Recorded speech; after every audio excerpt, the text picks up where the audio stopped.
monter une société qui ait un impact social concret. L'idée est venue de discussions avec mon frère et ma sœur, qui sont tous les deux en situation de handicap.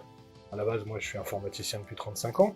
Et Laurence a 17 ans chez les bailleurs sociaux, donc elle ne conçoit pas de travailler quand il n'y a pas une connotation sociale.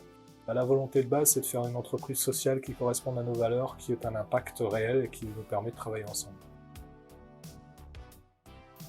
Le défi à relever, c'est devenu les objectifs et la raison d'être d'Avencode. Ils sont au nombre de 2. Le premier, c'est démontrer aux entreprises que travailler avec des personnes en situation de handicap et ou avec des personnes autistes, ça fonctionne en termes de qualité et même en termes de retour sur investissement. Et la seconde, c'est de permettre à des personnes en situation de handicap, dont une majorité sont autistes chez nous, d'intégrer les métiers du numérique. Donc on est un tremplin pour que des personnes qui ne sont pas visibles pour les recruteurs arrivent en 2-3 ans à acquérir le savoir-faire et le savoir-être pour justement être des personnes recherchées par les entreprises. Au niveau du marché, on est sur un marché vraiment naissant. On est précurseur, clairement. On commence à avoir des entreprises qui viennent nous voir pour la qualité de travail, ce qui est quand même quelque chose d'inespéré dans un laps de temps aussi court. On a une très bonne notoriété par rapport à notre démarche sociale, parce qu'il faut bien voir qu'au début, les personnes qu'on recrutait, c'était des centres de ressources autistiques, donc c'est l'État, les organismes d'État, ou des professeurs ou des neuropsychologues qui nous envoyaient leurs patients. Donc il était primordial qu'on ait des bonnes relations avec eux et qu'on démontre un sérieux. L'idée stratégique étant de développer des petites entités comme on est en train de le faire à Marseille pour garder ce lien entre nos collaborateurs et l'économie locale. Le but du jeu, c'est quand même qu'ils s'en aillent de chez nous un jour. Ils ne le feront pas tous, mais en majorité, j'espère, pour aller construire des carrières dans le milieu dit ordinaire.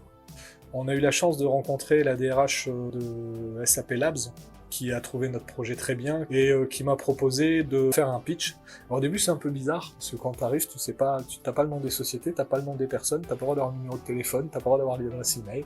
Tu viens, tu dis bonjour, tu fais ton pitch et tu t'en vas. Une semaine après, j'ai reçu un mail de la DRH d'Amadeus qui m'a dit j'aimerais bien vous voir, j'étais intéressé par le sujet que vous nous avez exposé. Et là, elle m'a reçu avec un responsable de la recherche et développement. Et ils l'ont fait avec bienveillance parce qu'au bout de 6 mois, ils sont venus nous voir en nous disant tout est ouvert, on n'a pas besoin d'attendre un an. Nous, on va passer sur le big data et on aimerait bien vous emmener. On répond à 3 besoins. On répond à la pénurie de développeurs et de testeurs, qui est vraiment quelque chose de réel.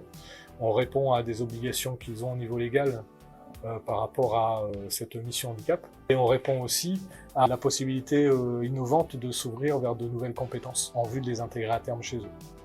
On a surtout eu de belles rencontres.